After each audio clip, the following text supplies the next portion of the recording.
Hi friends, welcome to back Nisha Passion channel. இன்னைக்கு நம்ம கிளினோசோல் gel பத்தி தான் ரிவ்யூ பார்க்க போறோம்.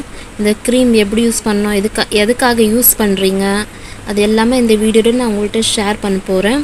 சோ வீடியோ ஸ்கிப் பண்ணாம ஃபுல்லா பாருங்க. வாங்க வீடியோக்குள்ள போலாம். फ्रेंड्स, உங்க ஃபேஸ்ல நிறைய பிம்பிள்ஸ் இருந்துச்சுனா அதுக்காக யூஸ் பண்ணுவாங்க. சோ அது பிம்பிள்ஸ் ரெடியூஸ் பண்ணோம், கூட உங்க பிம்பிள்ஸ் மார்க்லாம் எல்லாமே ரிமூவ் பண்ணும். இது எப்படி யூஸ் பண்ணனும்னா, நீங்க நைட்ல மட்டும் தான் யூஸ் பண்ணனும், மார்னிங் யூஸ் பண்ணக்கூடாது. நீங்க நைட்ல ஃபர்ஸ்ட் உங்க ஃபேஸ் வாஷ் பண்ணிட்டு அதுக்கு அப்புறமா தான் நீங்க என்ன பண்ணனும்னா, எந்த இடத்துல உங்களுக்கு பிம்பிள்ஸ் இருக்கு அந்த இடத்துல மட்டும் தான் நீங்க டாட்டா வெச்சிடணும். ফুল ஃபேஸ்ல அப்ளை பண்ண கூடாது.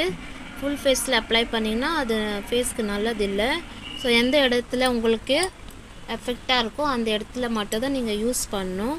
இது பாத்தீங்கன்னா 80-90 ரூபீஸ்ல மட்டும் தான் உங்களுக்கு மெடிக்கல் ஸ்டோர்ல கிடைக்கும். சோ நீங்க பர்சேஸ் பண்ணி யூஸ் பண்ணி பாருங்க. அதுக்கு அப்புறமா உங்களுக்கு நிறைய பிம்பிள்ஸ் இருந்துச்சுனா ப்ளீஸ் फ्रेंड இது யூஸ் பண்ணாதீங்க. நீங்க உங்க டாக்டர்ட்ட கன்சல்ட் பண்ணி நீங்க யூஸ் பண்ணுங்க. அதனால நீங்க நிறைய தண்ணி குடிச்சா கூட உங்க பிம்பிள்ஸ் கம்மியாகும். green வெஜிடபிள்ஸ்லாம் நிறைய சாப்பிடுங்க, அதனாலே உங்க பிம்பிள்ஸ்லாம் கம்மியாயிரும். சோ இந்த வீடியோ உங்களுக்கு எப்படி பிடிச்சிருந்ததா இல்லையான்னு கமெண்ட்ஸ்ல சொல்லுங்க. இந்த மாதிரி வீடியோஸ்க்காக உங்களுக்கு நிறைய வீடியோஸ் வேணும்னா நீங்க ப்ளீஸ் என் சேனலை சப்ஸ்கிரைப் பண்ணுங்க, லைக் பண்ணுங்க, ஷேர் பண்ணுங்க. Thanks for watching.